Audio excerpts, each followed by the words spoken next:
The Lord be with you. A reading from the Holy Gospel according to Mark.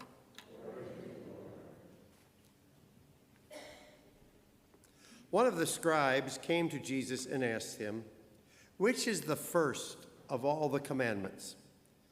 Jesus replied, "The first is this: Hear, O Israel, the Lord our God is Lord alone.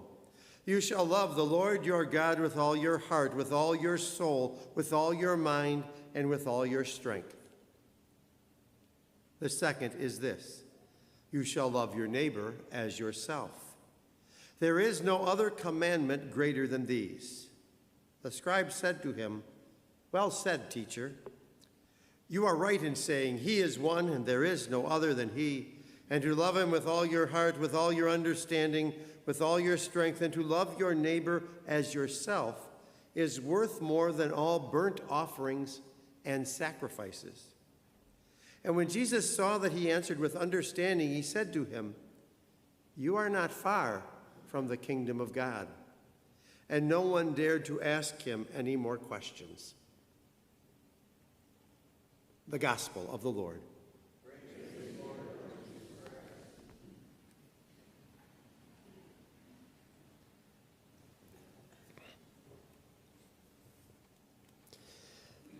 By naming two commandments, Jesus was actually answering two questions.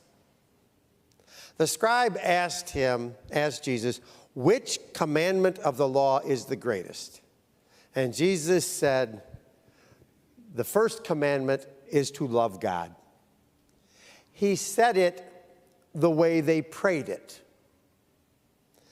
This was the most significant prayer of the Israelite religion.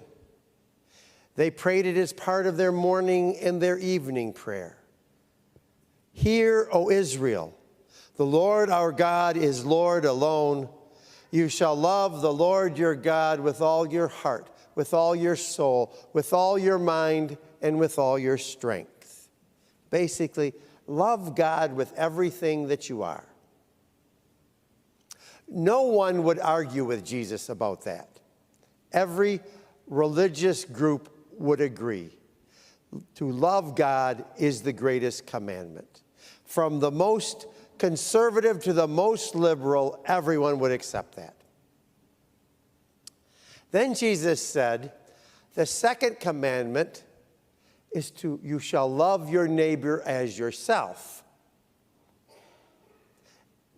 In a sense, he was answering a question that wasn't asked, which is, what's the best way to love God?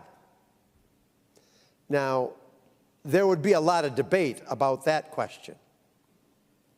Jesus came into this world to show us his way to love God.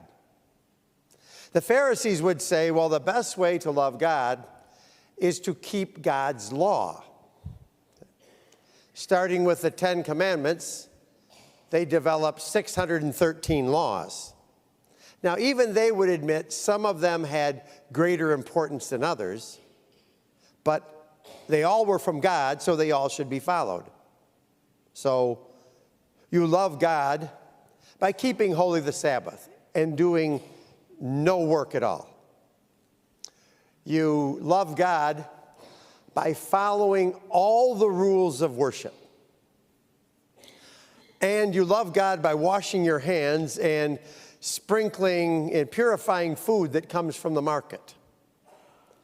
The best way to love God is to follow all God's laws.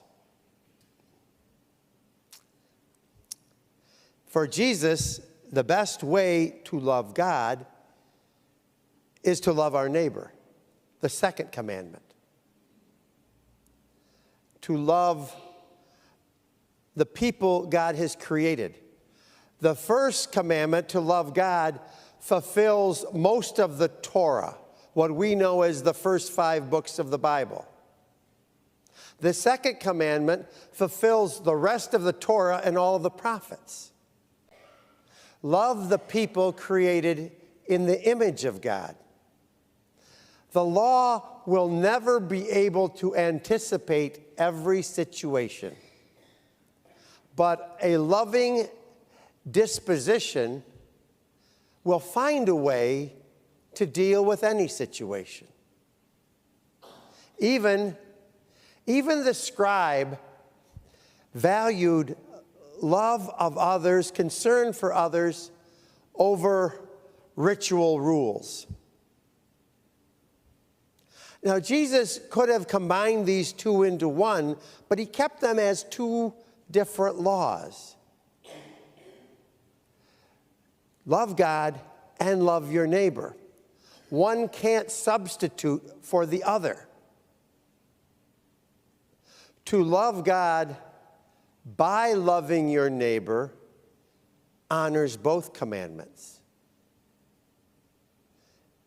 To truly love is to see the image of God in every person.